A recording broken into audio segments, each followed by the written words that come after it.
সেদিন বাড়ি থেকে বেরোনোর সময় থেকেই শুরু হয়েছিল ভীষণ জোরে বৃষ্টি। আর বৃষ্টিকে খুব একটা পাত্তা না দিয়েই প্রায় ভিজতে ভিজতেই আমরা চলে গেলাম বাস স্ট্যান্ডে। বাসে ওঠার পর জানালা দিয়ে যখন দেখি, বৃষ্টি তখনও হচ্ছে। বৃষ্টি মাথায় নিয়েই শুরু হলো আমাদের জার্নি। ভোর ৫টার সময় বাস থামলো শিলিগুড়িতে, আর তারপর আমরা সবাই উঠে পড়লাম এই গাড়িতে। ওই যে দূরে পাহাড় দেখা যাচ্ছে, পাহাড়ের এই রাস্তাগুলোর মধ্যে না আলাদাই সারপ্রাইজ আছে। প্রতি বাঁকের পর অপেক্ষা করে নতুন দৃশ্য।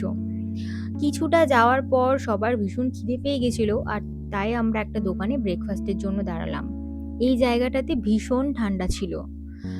এখানে আমরা মোমো আর চা খেয়েছিলাম।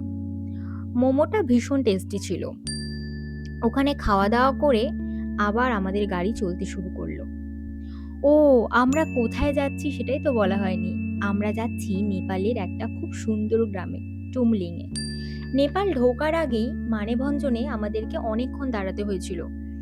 ওখান থেকে আমাদেরকে আবার অন্য গাড়ি করে তারপর নেপাল যেতে হবে। ওখানে কিছুক্ষণ দাঁড়ানোর পরে একটা গাড়ি পেয়ে যাই, আর সেই গাড়িতে প্রায় আরো ২ ঘন্টা যাওয়ার পর আমরা পৌঁছে যাই টুমলিংয়ে। এই যে এটা আমাদের রুম থেকে বাইরের ভিউ, আর এটা আমাদের রুম। এখানে এসে দেখি এখানেও বৃষ্টি হচ্ছে। বৃষ্টি আমাদের পিছনই ছাড়ছে না। ফ্রেশ হয়ে আমরা আসলাম লাঞ্চ করতে। এই হোমস্টেটা খুব সুন্দর, আর এখানকার খাবারও খুব সুন্দর। ডিম ভাত খেয়ে আমরা একটু রাস্তায় হাঁটতে বেরিয়েছিলাম। এইটা ছিল আমাদের হোমস্টের একদম সামনে রাস্তা থেকে ভিউ। তবে এখানে এত ঠান্ডা হাওয়া দিচ্ছিল, আর একটু পরেই বৃষ্টিও শুরু হয়ে গেছিল।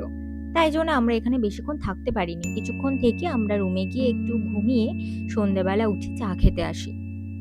তার সাথে আমরা মোমোও খাই। এখানে ইন্টারনেট না থাকার কারণে আমরা সবাই মিলে ট্রুথ অ্যান্ড ডেয়ার খেলে সন্ধ্যাবেলাটা কাটাই। তারপরে ডিনার করি। ডিনারে ছিল রুটি আর মাংস। ব্যাস এইভাবেই আমাদের ট্রিপের প্রথম দিনটা শেষ হলো।